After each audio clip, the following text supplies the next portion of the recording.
유대인의 교훈집 탈무드에 보면 이런 얘기가 나옵니다. 옛날 유대 나라의 아버지로부터 존귀한 선물을 받은 삼형제가 살고 있었습니다. 맏아들은 세상 어디를 한눈에 볼 수 있는 천리안을 선물로 받았습니다. 둘째 아들은 단숨에 전 세계 어디든지 달려갈 수 있는 마법의 양탄자를, 셋째 아들은 이 사과를 먹으면 어떤 병에 걸렸든지 나을 수 있는 치료의 사과 하나를 선물로 받았습니다. 맏아들이 궁금하여 하루는 한양천지를 구경하고 있었습니다. 방이 하나 붙어 있는데 임금의 외동딸 공주가 중병에 걸렸습니다. 백약이 무효였습니다. 누구든지 공주의 병을 고치면은 공주와 혼인을 허락하겠다 하는 내용이었습니다. 삼형제는 마법의 양탄자를 타고 한양으로 날아갑니다. 셋째 아들의 치유의 사과를 공주에게 먹여 그를 살려내지요.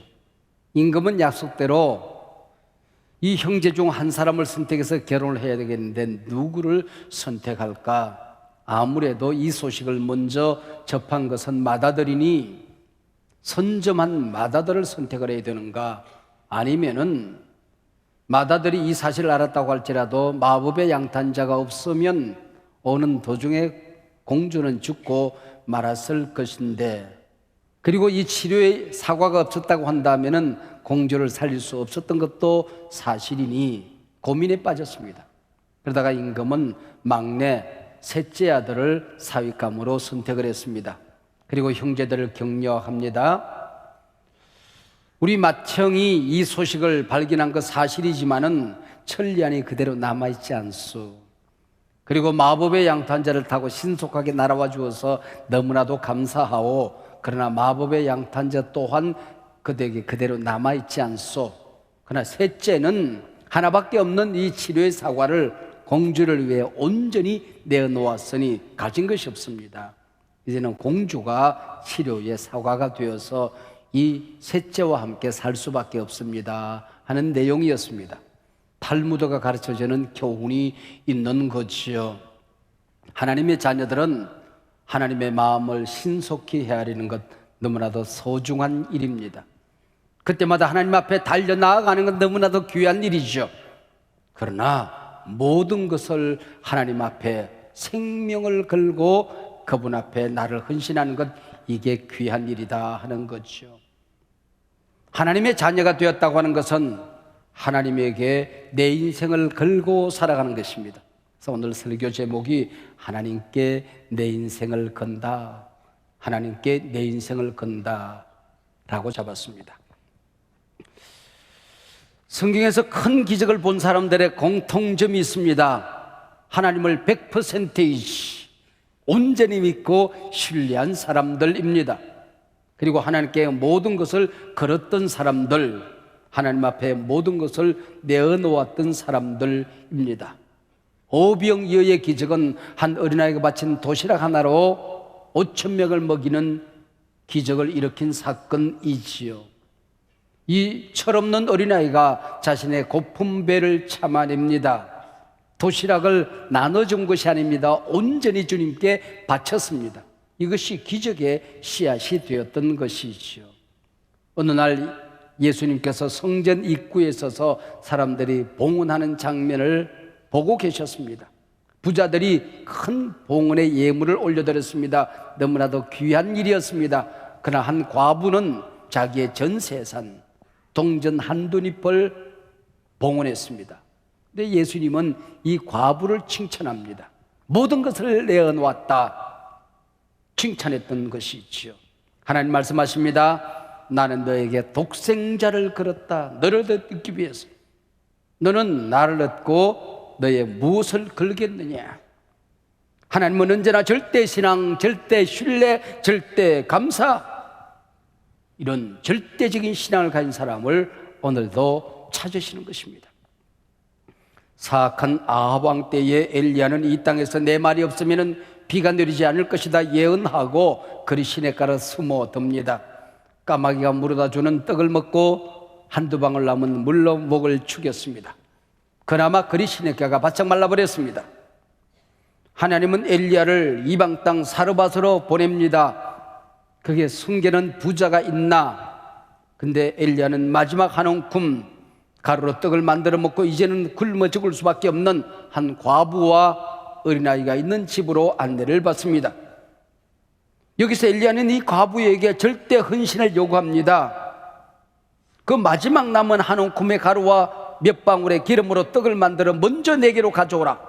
여기 먼저라는 말이 중요합니다. 이 말은 상식에 어긋나는 일입니다. 불쌍한 과부의 어린 아들의 목숨을 앞당기는 잔인한 요구였던 거지요. 이때 이 사르밧 과부는 열왕기상 17장 15절에서 저가 가서 엘리야의 말대로 하니라. 저가 가서 엘리야의 말대로 하니라. 여기서 기적이 일어납니다. 인간의 모든 가능성, 한계 상황이 끝난 그 자리에서 절대 신앙을 하나님 앞에 고백할 때에 역사가 일어났다고 하는 것이지요. 어떻게 일어났습니까? 저와 엘리야와 식구가 여러 날 먹었으나 통에 가루가 다하지 아니하고 병에 기름이 다하지 아니하더라. 여기 여러 날은 자그만치 3년이라는 세월이 흘러갔습니다. 하나님은 이 과부에게 남은 찌꺼기를 요구한 것이 아닙니다. 먼저 전부. 왜요? 여기서부터 하나님의 간섭과 하나님의 역사가 시작되기 때문입니다. 우리가 간증자들을 만날 때마다 언제나 결론은 이 얘기였습니다. 하나님께만 인생을 걸었다. 내 만사형통한 것이야. 내가 위기를 만나더라. 그래도 끝까지 순종했다. 하나님을 믿었다. 그랬더니 하나님이 역사를 일으키시더라. 이게 그들의 이야기의 결론입니다. 오늘 성경 본문에 하나님께 모든 것을 걸고 살았던 한 사람 다니엘이 나옵니다. 다니엘이라고 하는 이름의 뜻은 하나님은 나의 재판관 혹은 하나님은 역사의 주권자라는 뜻입니다. 다니엘서의 문이 열려지면 바벨론의 공격으로 나라를 잃고 젊은이들이 포로로 끌려갑니다. 성전은 불탔습니다. 성구들은 약탈당합니다. 다니엘서는 포로로 끌려갔던 이 어려웠던 상황에서 하나님의 사람들은 적어도 어떻게 살아가는가 하는 것을 우리에게 보여줍니다. 인간의 모든 희망이 끝난 상황에서 하나님은 당신의 백성들을 어떻게 지키시는가, 어떻게 보호하시는가 하는 것을 우리에게 가르쳐 줍니다. 다니엘서가 5장쯤 진행되어지는 가운데에 바벨론 제국이 망하고 메대와 파사, 페르시아 제국이 들었습니다. 나라와 역사 그리고 세상의 통치자가 바뀌고 또 바뀌어도 진정한 역사의 주인은 오직 한 분 하나님이시라는 겁니다. 이 믿음을 가지고 살았던 다니엘과 그의 세 친구 사드락과 메삭과 아벳노고 풀무불 속에서도 사자굴 속에서도 하나님이 그들을 지키시는 흥미진진한 이야기들이 펼쳐집니다. 감동적인 그들의 신앙이 펼쳐집니다. 우리는 오직 하나님께만 모든 걸 걸고 산다. 아무것도 가진 것이 없지만은 우리는 오직 하나님께 우리의 모든 것을 걸고 산다. 이것이 이 젊은이들의 신앙 고백이었던 게지요. 드디어 오늘 본문 다니엘서 6장입니다. 주일학교 때부터 수없이 들었던 다니엘의 사자굴 사건이지요. 페르시아 건국 초기 왕은 나라를 다스리는데 120명의 도지사를 세우고 그 위에 총리 셋을 두어서 나라를 섬겼습니다. 그 가운데 제1총리 대신을 다니엘로 세우게 되는 거지요. 이 귀한 기회가 오히려 다니엘에게 위기로 전개되어진 것입니다. 페르시아 사람들이 다니엘을 시기하고 음모합니다. 포로로 끌려온 자에게 나라를 맡기다니 그럴 수는 없지. 그래서 모의를 하게 되는 것입니다. 그래야 정적들이 다니엘을 고발할 근거를 찾기 위해 혈안이 됩니다. 그러나 성경은 고발할 아무런 근거를 찾지 못했다. 다니엘은 허물이 없는 사람이었다. 어떤 그릇됨도 없는 사람이었다. 그래서 다니엘을 이름하여 산무의 사람이라 하는 겁니다. 근데 정적들이 한 가지 놀라운 사실을 발견하게 됩니다. 다니엘은 어떤 일이 있어도 정해진 시간에 예루살렘을 향하여 창문을 열고 기도하는 사람이라는 것입니다. 정적들은 이 일을 올무로 하여 못된 법을 제정하도록 왕에게 아부합니다. 왕이여, 이제부터 30일 동안 왕 외에 그 누구 어떤 신에게도 기도하면 사자굴 속에 집어넣기로 하십시다. 왕권 초기 국군을 든든히 하십시오. 나라의 질서를 바로 세우기를 건의합니다. 듣기에 따라서 근사한 건의였습니다. 그래서 왕이 도장을 찍습니다. 앞으로 30일 동안 이 법령은 변경할 수 없다는 세칙까지 매답니다. 이 사실을 알고 다니엘이 어떻게 합니까? 위축되었습니까? 기도를 멈췄습니까? 본문 10절 말씀입니다. 다니엘이 이 조서에 왕의 도장이 찍힌 것을 알고도 자기 집에 돌아가서는 윗방에 올라가 예루살렘을 향하여 창문을 열고 전에 하던 대로 하루 3번씩 무릎을 꿇고 기도하여 그의 하나님께 감사하였더라. 그의 하나님께 감사하였더라. 보통 우리 같으면 아마 이 10절은 이렇게 기록되어져야 상식적입니다. 윗방에 올라가가 아니라 지하실 방으로 내려가 창문을 열고가 아니라 창문 꼭꼭 닫고 하나님께 감사했더라가 아니라 하나님께 원망하여 이르되, 이게 인간적이죠. 보십시오. 다니엘은 도대체 어떤 사람입니까? 다니엘이 가진 믿음은 도대체 어떤 믿음이었습니까? 우리로 하여금 엄두가 안 나는 이 어마어마한 신앙의 차원을 보여주는 이유가 도대체 무엇입니까? 성경은 이게 신앙이라는 겁니다. 하나님의 사람들은 적어도 이렇게 산다. 이게 다니엘서의 결론입니다. 우리는 이 사건의 전개와 결론을 너무나 잘 알고 있습니다. 고소를 당한 다니엘은 사자굴 속에 던져지지요. 그러나 하늘의 천사가 사자굴 속에 내려와 사자의 입을 봉합니다. 발톱을 봉해버립니다. 왕은 못된 정치인들에게 농간을 당했다 깨닫게 되지요. 충신 다니엘을 잃을까봐 밤을 꼬박 세웁니다. 긴밤 전전긍긍하다가 이른 새벽 다니엘이 던져진 사자굴을 향하여 왕은 달려옵니다. 20절, 왕은 사자굴 앞에서 절규합니다. 슬피 소리질러 다니엘에게 묻되, 살아계시는 하나님의 종 다니엘아, 다니엘아, 네가 항상 섬기는 내 하나님이 사자들에게서 능히 너를 구원하였느냐? 다니엘이 살아있음을 알고 왕은 너무나 기뻐서 다니엘을 던진 그 사자굴 속에 다니엘이 죽은 줄 알고 술을 마시고 폐제를 부르는 그 못된 정치인들을 잡아서 그 사자굴 속에 집어 던져버립니다. 그 못된 자들, 그의 아내, 그 자식들까지 사자굴 속에 던져 넣었더니 그들이 굴바닥에 닿기 전에 사자들이 그들을 움켜서 그 뼈까지 부셔뜨렸더라. 얼마나 실감나는 기록입니까? 하나님의 사람을 해치는 자들을 하나님이 이렇게 처리해버리는 것입니다. 복의 근원이 무엇입니까? 너를 축복하는 자를 내가 축복하고 너를 저주하는 자를 내가 저주하고 너를 해치는 자들을 내가 해쳐버리리라. 이게 하나님의 약속 아니었습니까? 이 사건을 통하여 다리오 왕이 하나님을 믿고 고백하는 대신학자가 됩니다. 여러분, 이방 왕이 뭐라고 하나님을 향하여 고백하는지 아십니까? 오늘 본문 26절 하반절 이하 27절까지 이렇게 하나님께 고백합니다.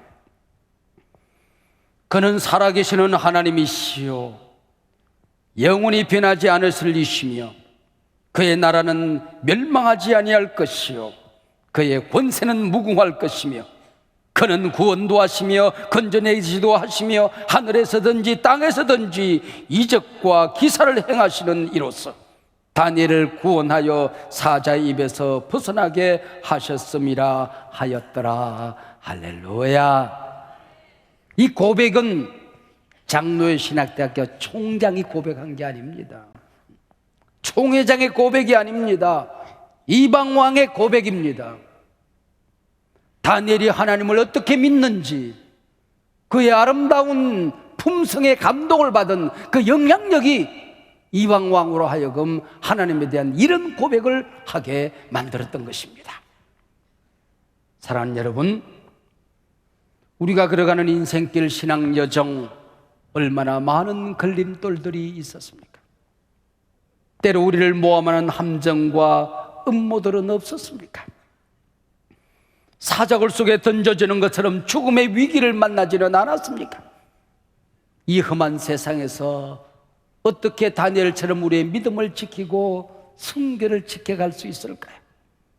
오직 하나님께 내 인생을 걸고 살았던 그 비결이 어디에 있었을까요? 오늘 본문 시작하는 3절 말씀에 다니엘을 이렇게 묘사합니다. 다니엘은 마음이 민첩하여, 여기 마음이라고 하는 말이 퍽 재미있습니다.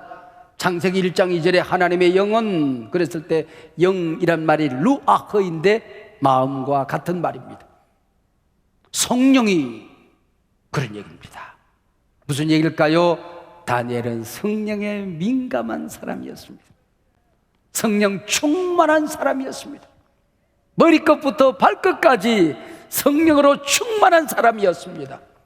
그리고 4장과 5절에 보면은 이방인들이 내 안에는 거룩한 영이 있구나라고 감복을 합니다. 거룩한 영이 내 안에 있구나. 바로 그가 성령의 사람이었기에 이 모든 것을 이룰 수가 있었던 것이죠. 다니엘은 자기가 기도하는 순간 자신이 사자굴 속에 던져진다는 사실을 알았습니다. 그러고도 창문을 열고 보라는 듯 기도합니다. 그때 어떤 기도를 하게 됩니까? 자기 목숨을 살려달라 애원하는 기도를 드리는 것이 아닙니다. 원수를 저주하며 그들을 죽여달라 기도하는 것이 아닙니다. 하나님의 백성들이 포로로 끌려와서 이런 수모를, 이런 억울한 일을 당해야 합니까? 원한을 토해내는 기도가 아니었다고 하는 것입니다. 10절, 그의 하나님께 감사하였더라. 그의 하나님께 감사하였더라. 성경은 그의 감사 내용이 어떤 것인지 기록하지를 않습니다. 그게 어떤 감사 내용인지를 찾기 위해서 저 혼자 많은 시간 묵상을 했지만은 감사 내용을 찾을 수는 없었습니다. 기록할 필요가 없었던 것이지요. 다니엘은 어떤 상황 속에도 절망하거나 원망하지 않았습니다. 그의 모든 기도는 감사뿐이었습니다. 무엇 때문에, 어떤 조건, 어떤 형편을 따라 드리는 감사가 아니었다는 거지요. 그의 존재가 감사였습니다. 그는 입을 열면 모든 기도가 감사했습니다. 이해가 안 되어도, 용납이 안 되어도 하나님을 믿기에 감사했던 것이지요. 지금 내가 당하는 이 억울한 일을 인하여 하나님이 어떤 역사를 만들어낼 것을 믿었습니다. 내가 용납이 안 되는 이 일을 통하여 하나님이 기적을 만들어낼 것을 믿었던 것이죠. 이게 감사라고 하는 것이죠. 우리의 감사가 하나님에 대한 절대신앙에서 나온 절대가 감사가 아니라면 언제든 감사는 변질될 수가 있는 것이지요. 원망과 불평으로. 사랑하는 여러분, 사람 보고 감사했다가는 사람 보고 실망할 수 있는 거지요. 있다고 감사했다면 없어지면 어쩌려고요? 병 낫다고 감사했다가 또 아프면 불평하시겠습니까? 사업 잘 되어 감사하다가 어려움 겪으면 어찌하시겠습니까?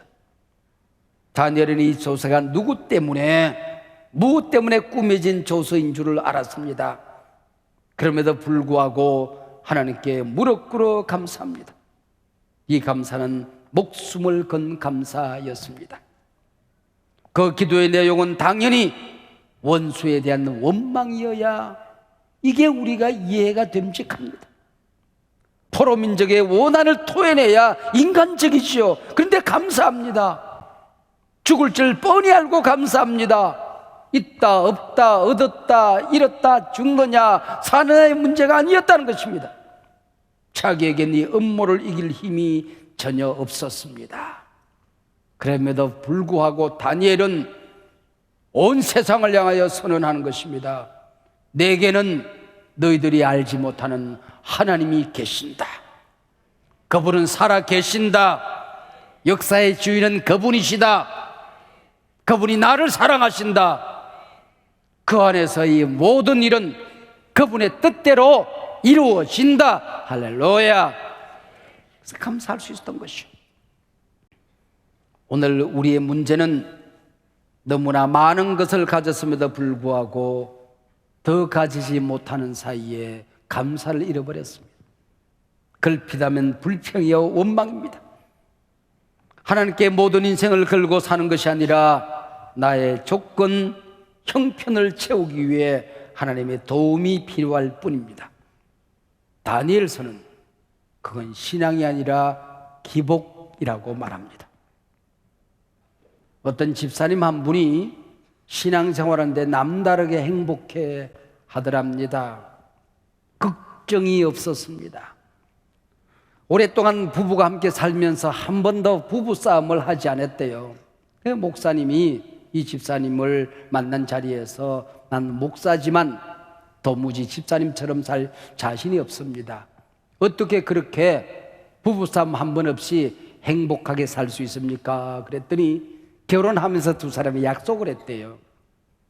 사소한 것은 아내가 결정하고 아내가 결정하는 대로 내가 동의하기로, 그리고 큰 일은 내가 결정하고 내가 결정하는 대로 아내가 무조건 믿고 따르기로. 그래서 사소한 것은 뭐고 큰 건 뭡니까? 그랬더니 사소한 것은 집을 산다든지 자동차를 산다든지 아이들 대학을 결정한다든지 어느 마을로 이사를 갈까 이사를 결정한다든지 이런 사소한 것은 아내가 결정하는 대로 내가 따르기로 약속을 했다는 겁니다. 그렇게 살았다는 거예요. 그러면 큰 거는 뭡니까? 그랬더니 우주의 운행을 걱정하는 일,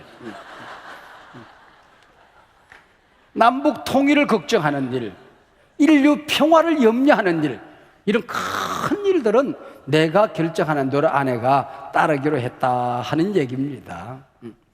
여러분, 부부간에도 이렇게 믿고 서로들 신뢰하면 행복하다는데, 여러분, 우리가 이것도 내가 해야 되고 저것도 내가 해야 되고 하나님을 믿는다 하지만은 이게 분명 하나님이 이루신 일이고 하나님이 역사하시는 일일진데 하나님의 뜻대로 역사는 펼쳐진다.